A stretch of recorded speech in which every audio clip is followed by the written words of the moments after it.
বিদ্যার সিদ্ধান্ত শুনে খুশি হলো কাশ্যপ ব্যানার্জি। সম্পূর্ণ জানতে ভিডিওটিতে একটি লাইক করে দেখতে থাকো। গল্পের শুরুতেই দেখা যায় তোর্সা ব্যানার্জি কোনোভাবেই মেনে নিতে পারছে না যে রাজরিত ফাগুনকে বিয়ে করতে চায় না। ফাগুনকে সে নিজের স্ত্রীর সম্মান দিতে চায় না, সে শুধু ভালোবাসে বিদ্যাকে। কাকিমণি বলে, দিদি তোমার জন্য চা করে এনেছি, চাটা খেয়ে নাও। কিন্তু তোর্সা ব্যানার্জি কোনোভাবেই সেই চা খেতে চায় না আর বলে, আমার আর ভালো লাগছে না, আমার ইচ্ছে করছে নিজেকে শেষ করে দিতে। বারবার এত ঝামেলার মধ্যে আমি জড়িয়ে পড়ছি, আমার মেয়েটা একদমই শান্তি পাচ্ছে না। কাকিমণি বলে, দেখো এসব নিয়ে ভাবনা চিন্তা করার সময় তুমি আরও পাবে, কিন্তু এখন নিজের মনকে বোঝাও আর এই চাটা খাও। কিন্তু কোনোভাবেই খেতে চায় না তোর্সা ব্যানার্জি আর বলে, এই সব কিছুর জন্য দায়ী ওই বিদ্যা, ওর জন্যই এই সব কিছু হয়েছে। কাকিমণি বলে, ও কি করেছে বলো তো? ওর যদি করারই হতো না যে ও তাহলে কোনোভাবেই এই বিয়েটা অস্বীকার করতো না। ও রাজরিতের সাথে রাজরিতের বাড়িতে গিয়ে সংসার করত, কিন্তু ও সেটা করেনি। তুমি যে কবে এই কথাটা বুঝবে সেটাই আমিও বুঝে উঠতে পারছি না। তখনই কপিল বলে, আরে বৌদি তুমি চিন্তা করো না, আমরা তো আছি।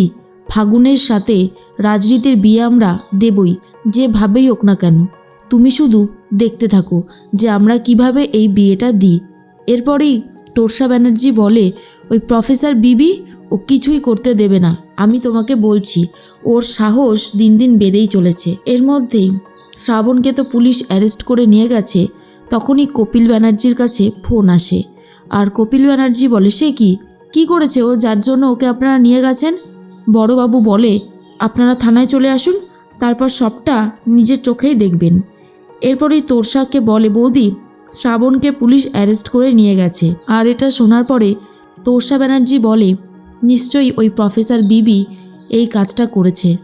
ও তো দেখছি আমার ছেলে মেয়েকে কোনোভাবেই সুখে থাকতে দেবে না, কখনো আমার মেয়ের জীবন নষ্ট করছে, কখনো আমার ছেলের জীবন। কাকিমণি বলে, আমার মনে হয় শ্রাবণ এমন কিছু করেছে যার জন্য পুলিশ ওকে অ্যারেস্ট করে নিয়ে গেছে। সবটা না শুনেই না দিদি তুমি সিদ্ধান্ত নিয়ে নাও, এটাই সব থেকে বাজে করো। এরপরেই তখন দেখা যায় শ্রাবণ বলে, দেখুন বড়বাবু আমাকে ছেড়ে দিন, না হলে কিন্তু আপনি উচিত শিক্ষা পাবেন। বড়বাবু তখন বলে, এই শোন, থানাটা না তোর বাবার কোনো অফিস নয় যে যখন ইচ্ছা আসবি যখন ইচ্ছা বেরিয়ে যাবি। তোকে এইখান থেকে আমরা যেতে দেব না। তখনই মাস্টারমশাই অর্থাৎ রায়ার দাদু বলে, কি সমস্ত শিক্ষায় বড় হয়েছে এরা, এদেরকে বেত মেরে একদম সোজা করে দিতে ইচ্ছা করে। একদম ঠিকঠাকভাবে বাবা মা মানুষ করতে পারেনি, আর সেই জন্যই আজকের দিনে এই অবস্থা হয়েছে। তখন শ্রাবণ এই কথা শুনে মাস্টারমশাইয়ের দিকে তাড়াতাড়ি করে যায় মাস্টারমশাইকে মারবে বলে। ঠিক তখন অফিসার বলে, কি ভাবছিস তুই এই বুড়ো মানুষটাকে মারবি আর আমরা তোকে সবাই ছেড়ে দেব? তুই থানায় দাঁড়িয়ে যেরকম ব্যবহার করছিস, ইচ্ছে করছে তোর হাড়গোড় ভেঙে এখানেই রেখে দিই। তবে কিছু ফর্মালিটি তো আছে, সেগুলোর বাইরে তো যেতে পারি না। এরপরেই কপিল ব্যানার্জি আর কাকিমণি চলে এসেছে আর এসেছে তোর্সা। তখনই কপিল ব্যানার্জি বলে, আপনি আমার ভাইপোর সাথে এরকম ব্যবহার করতে পারেন না অফিসার। অফিসার বলে, আমি কি করতে পারি আর কি পারি না সেটা আমি আপনার থেকে শুনবো না।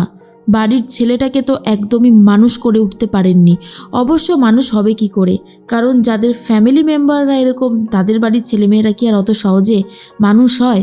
আমার তো মনে হয় না। এরপরেই মাস্টারমশাই বলে, সত্যি কথা, আপনারা আপনাদের বাড়ির ছেলেকে মানুষ করতে পারেননি, যার জন্য সে এখন অন্য বাড়ির ছেলে মেয়েদের উপরে রাগ মেটাচ্ছে। এরপর দেখা যায় তোর্সা ব্যানার্জি ফোন করেছে আর কাশ্যপবাবুকে বলে, শ্রাবণকে পুলিশ নিয়ে চলে এসেছে থানায়, তুমি যেভাবেই হোক ওকে এখান থেকে বার করার চেষ্টা করো। তখন কাশ্যপ ব্যানার্জি বলে, কি করে নিয়ে গেল, মানে ও কি করেছে? তোর্সা বলে, জানি না আমি কি করেছে, কিন্তু ওকে তুমি বার করো, আমি শুধু এটুকুই জানি। এর মধ্যেই অফিসার বলে, বল তুই রায়াকে মারতে চেয়েছিলিস কেন, কিসের জন্য? তখনই অফিসারকে শ্রাবণ বলে দেয়, আরে আমি রায়াকে মারতে চাইনি, আমি তো চেয়েছিলাম প্রফেসর বিবিকে মারতে। আর এটা শোনার পরে কাকিমণি জাস্ট অবাক হয়ে যায় আর ভাবে, বাড়ির মেয়েকে বাড়ির ছেলে মারতে চাইছে, কত বড় দুঃসাহস। ঠিক তখনই চলে এসেছে প্রফেসর বিবি, হাততালি দিতে দিতে ঢোকে আর বলে, বাহ, আমি যেই ভাইকে রাখি পরিয়েছি, যেই ভাইকে ভাইফোঁটা দিয়েছি সেই ভাই নাকি এখন আমাকে মারতে চাইছে, এটাও আমাকে শুনতে হলো। এরপরই উকিল নিয়ে এসে জামিনের ব্যবস্থা করে দিয়েছে প্রফেসর বিবি। তখন বড়বাবু বলে, এটা আপনি কি করলেন প্রফেসর বিবি? কেন এরকম একটা ছেলেকে আপনি ছাড়াতে চাইছেন? আপনার লাইফ রিস্ক আছে, সেটা কি আপনি জানেন? প্রফেসর বিবি বলে, আমার লাইফ রিস্ক থাকলে আর কি করা যাবে বলুন তো বড়বাবু, যদি আমার মৃত্যু ঘটে তো হবে, কিন্তু মৃত্যু হওয়ার আগেও আমাকে আমার ডিউটি তো পালন করতে হবে। এরপর তোর্সা ব্যানার্জির কাছে গিয়ে বলে যে সন্তান অন্য সন্তানকে মেরে দেয়, হুমকি দেয়, আর সেই সন্তানের আপনাকে মা বলে ডাকার অধিকারটুকুই আছে, আমার আর সেই অধিকার নেই। বাহ তোর্সা ব্যানার্জি। এরপরে কাশ্যপবাবু চলে এসেছে আর বলে, তুমি আজকে অনেক বড় একটা ভালো কাজ করেছো, থ্যাংক ইউ, এই বলেই চলে যায়। বড়বাবু বলেন, আপনি এটা ভুল করলেন প্রফেসর বিবি, এইভাবে ওকে আশকারা দেওয়াটা একদমই উচিত হয়নি। জানি না আপনার এরপর কী বিপদ অপেক্ষা করছে। এরপর প্রফেসর বিবি বলে, দেখা যাক কী অপেক্ষা করছে, তবে কোনো বিপদকেই না আর ভয় পাই না বড়বাবু। এরপর প্রফেসর বিবি চলে গেছে কলেজে। তখনই বাকি প্রফেসররা বলে, আপনার বাবা আর রাজদেব চ্যাটার্জি স্যার আপনার জন্য অপেক্ষা করছিলেন। বলতে বলতে চলে এসেছে তারা। তখন রাজরিতের বাবা রাজদেব চ্যাটার্জি বলে, দেখুন প্রফেসর বিবি, আপনি যখন স্বীকার করেই নিয়েছেন রাজরিতের সাথে আপনার বিয়েটা আপনি মানেন না, তাহলে আমার মনে হয় আপনার একটা হেল্প আমাদের করা উচিত। কাশ্যপবাবু এসে বলে, শোন, তুই যখন সিদ্ধান্ত নিয়েছিস খুব ভালো সিদ্ধান্ত, এখন তুই একটা শুধু কাজ করে দে। আমি এগ্রিমেন্টটা সাইন করে দিয়েছি, এখানে একাডেমি হবে। তুই তো জানিস আমি ভীষণ টাকা পয়সা ভালোবাসি, আমি বিজনেসটাকে ভালোবাসি, তাই আমি বিজনেস করতে চাই রাজদেব চ্যাটার্জির সাথে। প্রথমে ভেবেছিলাম ডিলটাই আমি সাইন করব না, পরে ভাবলাম সাইন করাই উচিত। তুই রাজরিতের সাথে ফাগুনের বিয়েটা একবার শুধু দিয়ে দে, ব্যাস তাহলেই হয়ে যাবে। এরপরে বিদ্যা বলে, আমি তো চেষ্টা করেছি, সে যদি বিয়ে করতে না চায় আমি তো আর তাকে জোর করতে পারি না। এরপর রাজরিতকে ফোন করেছে রাজদেব চ্যাটার্জি আর বলে, প্রফেসর বিবি তোমাদের বিয়েটাকে মেনে নেয়নি, তাই একবার অন্তত ওর সাথে কথা বলো। এরপর ফোনে কথা বলতে থাকে আর বলে বিবি যে, দেখুন আপনার বাবা খুব করে চাইছেন ফাগুনকে আপনাদের বাড়ির গৃহলক্ষ্মী করে নিয়ে যেতে, আপনি দয়া করে বিয়েটা করুন, না হলে যে আমার অবস্থা খুব খারাপ হয়ে যাচ্ছে। এরপরে রাজরিত বলে, আমি বিয়ে একবারই করেছি আর সেটা আপনাকে, এখন যদি আপনি মেনে নিতে না চান তো আমার কিছু করবার নেই, বাট এটাই ফ্যাক্ট যে আমি আপনাকে ভালোবাসি, আমি আপনার সাথে থাকতে চাই, আমি অন্য কোনো মেয়ের সাথে থাকতে চাই না। এই বলেই ফোনটা কেটে দেয়। কাশ্যপবাবু বলে, কি বললো রাজরিত?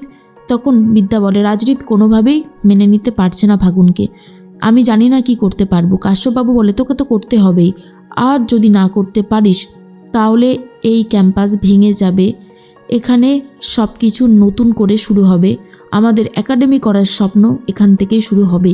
আর এটা শোনার পর বিদ্যা চমকে যায়।